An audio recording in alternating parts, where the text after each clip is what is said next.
So I've shown you some examples of photo voice, but what is a typical photo voice project? And for me, I've always done it in a group setting, but it can be done with people just individually. Um, for me, I used it. What I did was I would bring people together who wanted to be a part of the Photo Voice Project for any reason. And here you see a picture of the Surviving Angels, which were the women I worked with in North Carolina. And that was a really big project. It lasted 14 months, and we did several rounds of Photo Voice, Photo Voice, Photo Voice for that project. And I'll explain that. So this is one example. There are many examples of photo voice projects if you ever get into doing it. So it starts with a training. What is photo voice? How to use cameras? I have a training curriculum that if anybody ever wants to use it, just ask me. I've worked with many students who have used this curriculum, and it's really helped them, once we adapt it to a group for them to do a photo voice project. And then we together came up with photo assignments, like the assignment I sent you, which was to, submit photos and meanings related to feeling safe. So my project was related to photo assignments that had to do with being a cancer survivor in North Carolina. And then bringing these photos to discussion groups so that we could discuss them and analyze them the way you did with your photos of feeling safe. But we went more explicitly into actually discussing the photos and discussing the domains that came out of our the different photos that people submitted, and then getting towards that, and that final goal of photo voice to share with policy and decision makers. We did a public showing of the photos, their meanings, and our analysis of what we felt were recommendations for improving quality of life for women in North Carolina who were experiencing breast cancer. But the thing about photo voice and any research, and I always say this, is that you have to think about the logistics, the ethics, and the flexibility of doing your projects, especially qualitative projects, because all of these will have an impact on who is able to have a voice in your project. And remember, this is very participatory. These are things that I do that are participatory, and you could do it on any continuum of how participatory you want to be in doing this, but mine was very participatory. So as with all participatory, endeavors, diverse perspectives are crucial. So, you don't want just people who will take pictures that you think they're going to take. You want to see across a spectrum of what people think is feeling safe, is feeling beauty, or things like that. You want a balance between planning, control, and flexibility. For me, things would always go wrong, or, I had to, like I said at the beginning, that when we were doing our project in North Carolina, these were throwaway cameras. These were cameras that you bought, and people would have to get them to me. So I had somebody pick up all their cameras. I got them the film processed. I'd had to give them back their pictures somehow, let them look at them before they, decided which ones they wanted to share. There was a lot of planning and a devilish amount of details to my project. And so you can plan, but only enough that you would feel comfortable being flexible. Some people might not show up. Some film might not be processed. There's always something. So being flexible is very important. So again, every decision has ethical, social, and cultural implications. And it's important to assess and address barriers. And I talked about that with focus groups, that some barriers might even be childcare. Do you need to address whether people can bring their children or not? Do they need transportation to work with you? Do they have computers if they're using computers? Do they have digital cameras? So, just always thinking ahead of what will make it easier than hard for people to take part in your photo project. So you have to think about, why are you using photography in your work? And, I asked you earlier to think about, why do people take photographs, and is it that the goal of your project is an assessment or an evaluation? Are you developing an intervention? Are you trying to get people to be civically engaged? your research, and right now you've already worked through some of your research goals and your aims, only then, when you have those set, can you think about what method am I going to use? So you have to think, is photo voice appropriate? Is there a reason to have photography involved in my research? And oftentimes there is, but as cool as people might think it is, or horrible as people might think it is, you might have to use photography, or you might not want to use photography because maybe it's not appropriate. Recruitment. Who do you want to be in your group? It's kind of like a focus group. So you want to think about, do you want it to be heterogeneous, where a whole bunch of different types of people are there? Or do you want it to be homogenous, where only people who feel comfortable or experiencing something at the same time or have something in common are sitting around your table to work on this project? How will you recruit them? How many people can you handle? So I had 14 people, and just like a focus group, I would have been more comfortable with 10 to 12 because that 2 extra people really gave me a lot of, it's a lot of people to, look after and make sure they're getting their voices and getting their photos and everything like that.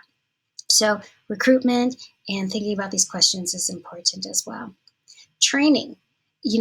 Are you going to train people in a group? Are you going to have them come together for a training, or would you do it individually? And what ethical considerations do you need to think about, especially when people are going to be wielding a camera?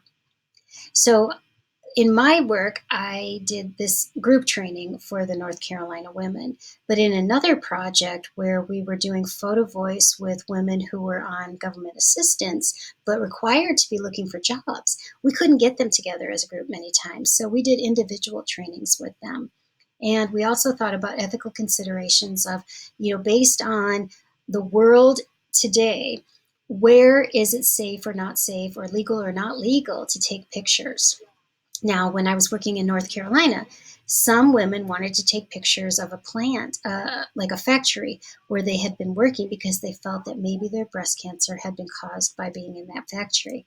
And they could take pictures from outside on the sidewalk, but we had to really look into, is it legal for them to go into a factory and just take pictures for this type of a project? We also made it clear that people had to take, if they were going to take a picture of somebody and it was going to be recognizable, they had to get a consent form, or from a child an assent form, and from their guardian a consent form prior to taking the picture. And so on the lower right, I've given you an example of a consent form about taking someone's picture. And it folded up into a little trifold brochure that could fit into your pocket or your purse or something, and you could pull it out if you saw a picture that could be taken of a person, but you needed to get their consent first. And on that, we asked for people to give us their address, and now we would probably ask for their email address if they'd like a copy of the picture to give back to them for letting us take their picture. And then what equipment would you need? What type of cameras? At that point, the women that I was working with did not want to be gifted with expensive cameras. They just didn't feel confident with having them, and they didn't feel safe. So we gave them these throwaway cameras that cost about $5 each. And, you got 36 pictures, and then you got it processed, and then it was disposed of. Right now, you can give people digital cameras, or you can ask them if they have phones. Also, are you going to use video, or are you going to use still photography? So those are things that you can think about, and that evolves over time with technology. So continue on with logistics, photo assignments. Who's going to decide on the photo assignment? So I decided for you, what does feeling safe mean to you? Because I just wanted to know, we're in this time of looking at bystander training and green dot programs around the campus, and making sure everybody feels safe on our campus. But who decides? For my project, I worked with my group to find out what they wanted to talk about in terms of photography in the idea of having breast cancer. So we talked about them having breast cancer, and then we said, okay, considering what we talked about so briefly, what do we really want to look at and explore through photography about breast cancer? And then how many times will you meet? Is this just a one-time thing that you're going to gather photos like I did for Feeling Safe? Or is it something that you might say, I'd like to do this over several renditions. Now that we've looked at Feeling Safe, and it looks like some people looked at dogs and animals and being around their animals as making them feel safe, let's look into that a little more detail. Maybe our next photo assignment should be about animals and how they make us feel safe. And you can go on and on from there. It's kind of like that theoretical sampling that we'll talk about in data analysis, where you use something that sparks your interest in some findings from like an interview or from some analysis you've done, and then you decide, I think I need to get more information on that, and you start asking more questions on that. It's called theoretical sampling. What will your discussions be like about the photographs? And will they be done in a group or individual with people or mixed? So in North Carolina, we came together as a group and everybody brought their pictures and we shared them and we discussed them together. In the project with the Women on Government Assistance, our first round of looking through their photographs was just individual. We met with them individually and they showed us their photos and told us what they meant. Then at the end, we came together with the women as a group to share their photographs as a group. But first, they wanted to do it individually. Is it going to be in person, by mail, or virtual?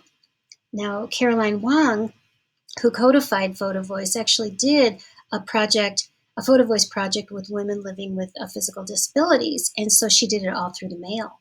And she had them mail in their photographs of, you know, whatever she asked them to take pictures of, and what the pictures meant to them. And she was able to collect data that way.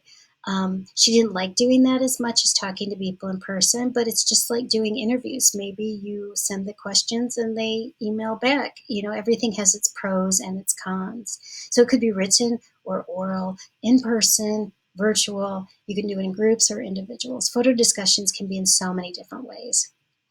An analysis. What is the data? Is it the pictures? Is it the meanings? Is it how you themed the groups like you did in the safe, feeling safe pictures? Is it the transcripts that comes of people discussing their photos? Those are things. Everything can be data, but you know, you have to think: am I looking at the photos or the meanings? Am I trying to put them into some kind of concepts? Am I trying to develop a theory? There's a lot of things that go with this, and these are things I can help you with if you want to explore using Photo Voice. And then finally, you want to think about, how will I establish trustworthiness in terms of how I've done this project? What is it about Photo Voice that is a strength of research, and how might it be a limitation? And there are a lot of limitations to qualitative methods, and we'll talk about those more through the semester. But you know, you usually have a smaller sample size, and it's not representative.